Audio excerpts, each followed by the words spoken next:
Hello friends, how are you all? Welcome back to my channel. In this video we have to learn the sentences by using can. వీడియోలో మనం can అనే helping వెర్బ్ని use చేసుకొని sentences అనేవి ఏ విధంగా form చేయాలో తెలుసుకుందాం. Let's get in to the video. First sentence is నేను నిన్ను ఒక విషయం అడగవచ్చా. దీన్ని మనం ఎలా చెప్పాలంటే can I ask you one thing అంటే నేను నిన్ను ఒక విషయం అడగవచ్చా. సెంటెన్స్లో కెన్ అనే హెల్పింగ్ వెర్బ్ సబ్జెక్ట్కి ముందు వస్తుంది. ఎందుకంటే మనం ఎవరినన్నా క్వశ్చన్ చేసేటప్పుడు హెల్పింగ్ వెర్బ్ అనేది సబ్జెక్ట్కి ముందు ఉంటుంది. నెక్స్ట్ వన్, నేను దీన్ని తినవచ్చా. దీని ఇంగ్లీష్లో ఎలా చెప్పాలంటే can I eat this.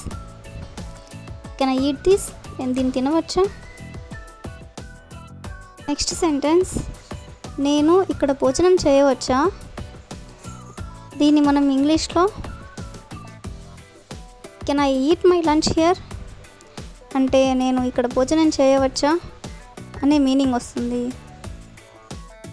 Next sentence, నేను మీకు సహాయం చేయగలనా. కెన్ ఐ హెల్ప్ యూ అంటే నేను మీకు సహాయం చేయగలనా. నెక్స్ట్ సెంటెన్స్, నేను చెల్లించవచ్చా. దీన్ని మనం ఇంగ్లీష్లో ఎలా చెప్పాలంటే కెన్ ఐ పే అంటే నేను చెల్లించవచ్చా.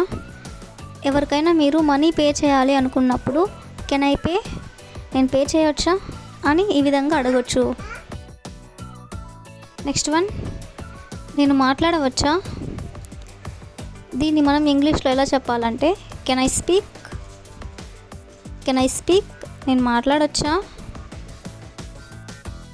నెక్స్ట్ వన్, మనం నడవగలమా. దీన్ని ఇంగ్లీష్లో ఎలా చెప్పాలంటే కెన్ వి వాక్ అంటే మనం నడవగలమా.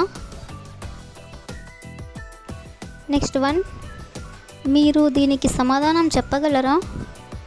దీన్ని ఇంగ్లీష్లో ఎలా చెప్పాలంటే కెన్ యూ ఆన్సర్ దిస్, మీరు దీనికి సమాధానం చెప్పగలరా. నెక్స్ట్ వన్, నేను రావచ్చా. దీన్ని మనం ఇంగ్లీష్లో ఎలా చెప్పాలంటే కెన్ ఐ కమ్, నేను రావచ్చా.